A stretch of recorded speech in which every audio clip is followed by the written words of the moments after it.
2 years ago, we planted 300 native trees right here to celebrate reaching 300,000 subscribers here on the channel, with each tree representing the support of this community and the positive change we can create together. If you missed the original planting video, you can check it out here, but to sum it up, one of my goals for this piece of land is to restore some of the lost habitats and native food sources that were once here before this area became a grassland. And hopefully that will give native wildlife a better chance to thrive here again. Originally these trees were all very small, only about knee height, and look how far they've come in just 2 years. So let's check it out together and see how everything's progressed. Many of these trees are well above the height I can even reach, and they're forming a dense kind of multi-species forest, one that's in its early stages at least. But you might be wondering why these trees are planted so close together and why this forest looks quite different from an older growth forest. The reason is this is a bit like how a native forest would naturally establish itself, and I've kind of tried to mimic that. In order to grow large towering trees like rimu or kauri, you first need a foundation, a protective environment for them to thrive. That's where these fast-growing pioneer species like manuka and cabbage trees come in, along with all the other ones that we've planted. These are all pretty hardy plants that thrive in exposed conditions, tolerating wind, frost, and direct sun. By planting these trees first, they start to develop a canopy like we're seeing here, and that shades the ground underneath. And even just sitting here right now, it's so much cooler in the shade of these trees than it is even just a meter that way where there's no tree cover. So it makes a huge difference to any of the trees growing in the understory. And so although these trees are planted very close together, and many people might originally look at the planting and think, gosh, why have you planted everything so close? Well, as you see, it's to create that protected environment, and my plan is actually to add more trees over time. So starting probably from next winter, I'm going to add some of the longer lived trees like kauri, rimu, totara, things like that will eventually kind of push out of these trees over time and become those larger, long-lived native trees. And I'll also add some shade-loving plants to create a thriving understory of things like kawakawa that will really enjoy the shade that these trees above will provide. This process mimics how nature rebuilds ecosystems, starting with these really resilient plants that pave the way for the giants of the future. Now, while most of the trees have done exceptionally well, there is this section through here that really didn't thrive like the rest.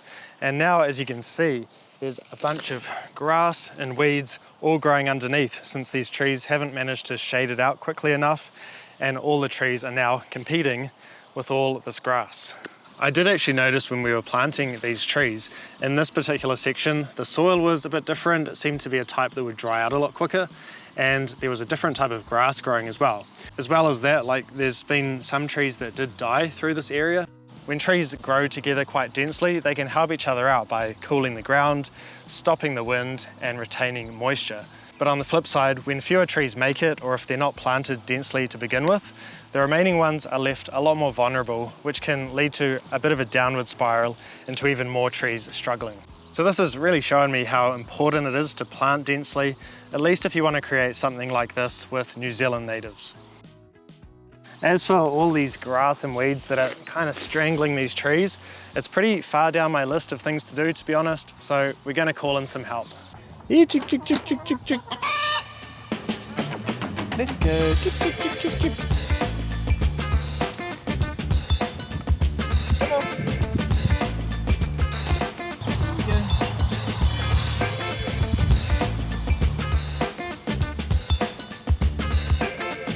Well, that didn't go quite as well as planned. I only got 4 of the chickens in here, and now I have 8 chickens running rogue through my garden, probably destroying the place. So I better go catch them.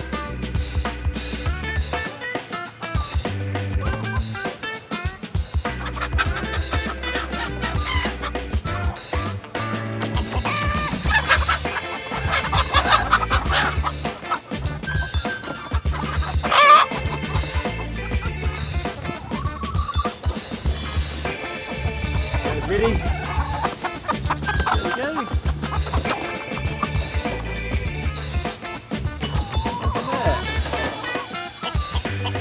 They're off.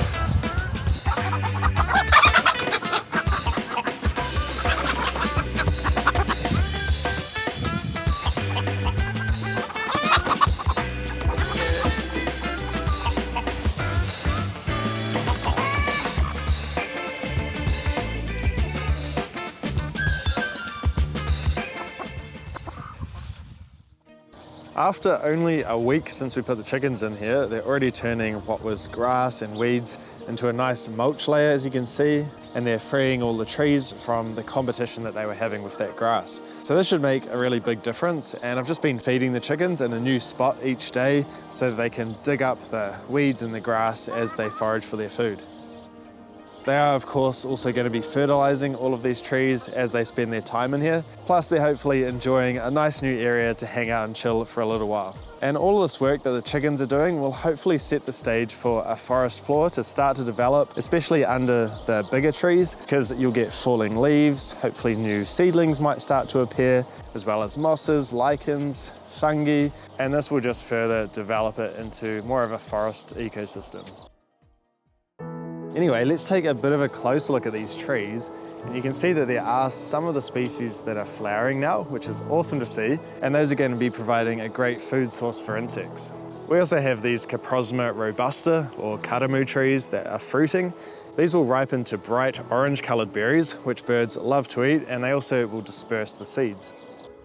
These trees here are called tarata, or lemonwood, and as these mature, they'll start to develop flowers as well, and those will be food not only for insects, but for native birds as well. And the dense foliage of these trees is also really helpful to birds. You can see that there is a nest in here, and this is quite typical of these trees. They provide awesome nesting spots for many birds. There are, of course, spiders and insects that can thrive in this habitat too, and it feels really good to be able to provide a home for them, because as we are seeing globally, the loss of insects has basically become an existential threat to biodiversity.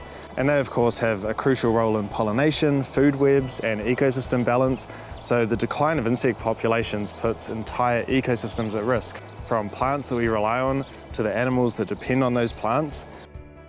By nurturing habitats like these, we can help to support these vital species and in turn protect the health of our environment. And as well as the ecological benefits that these native trees provide, it also provides me with a lot of benefits here on this land. For example, of course, it provides immense beauty for me to see, but also it reduces the prevailing winds kind of hitting my property and therefore drying a lot of the paddocks out. So the paddocks are able to stay greener for longer in the summer. They also provide privacy from neighbours and give some shade to the sheep as well. So yeah, all around it's been a really awesome thing to do for this property. And obviously other types of trees would also provide these benefits to me. So what is it about native trees that makes them such a good choice for anyone to plant no matter where you live? Native trees are really good because they're well suited to your soil conditions, your climate, and any rainfall patterns as well. So generally they're going to require a lot less water and maintenance than other types of trees like exotic trees. And they're more likely to withstand climate extremes as well for that same reason. Plus, as well as that, native trees are going to be much better at supporting native wildlife than exotic types of trees. As you guys will already know, the world's forests are disappearing at a very rapid rate and actually have already done so to a massive level. And it's no different here in New Zealand. We've already lost hugely significant areas of our native habitats, from wetlands to forests to everything in between. And of course, this is the case for many places in the world. Most cities that you go to, most places where anybody lives used to be very wild habitats, forests, and all sorts of habitats, wetlands, things like that, that supports a huge amount of life, and many of that has now been lost. So I wanted to talk to you guys about just the opportunity to be able to bring back a little bit of nature to the areas we live. Nothing better than native trees, if you are planting trees, to bring back some of that and help with the fragmentation that native wildlife has to deal with because of these vast areas that have been cleared. If you're planting native trees, it can make quite a significant impact to the wildlife in your area, because if they're passing through and there's no trees or no native trees with those wild food sources for them, then it can be very hard for them to move from place to place. And so it can create kind of like pit stops for things like birds or other animals, insects, to be able to have flowers to get nectar and pollen from. You know, although planting one tree might not seem like that much of a difference, it can create quite a significant impact for those animals. And as well as that, it can also help to improve the soil in the area by preventing erosion, which then protects waterways. It can provide shade, which helps to cool your environment wherever you're planting that tree, which not only is good for humans, but also animals as well.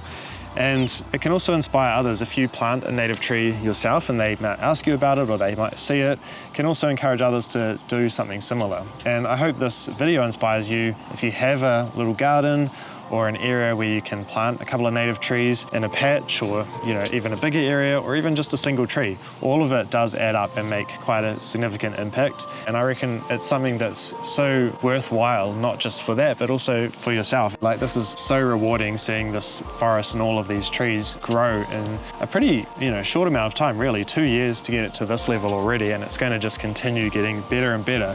And I reckon that is really fulfilling and such a cool thing to do. This was a day's work to plant all of these trees, and it was hard because it was a lot of trees, but now I look back and they have turned into something pretty awesome, I reckon. But I wanted to thank you guys for helping make this forest happen, because after all, this was planted for those first 300,000 subscribers here on the channel. And if you guys want to continue seeing this type of thing, as well as me planting fruit trees and showing you how to grow your food, then do subscribe and like the video. It does really help out.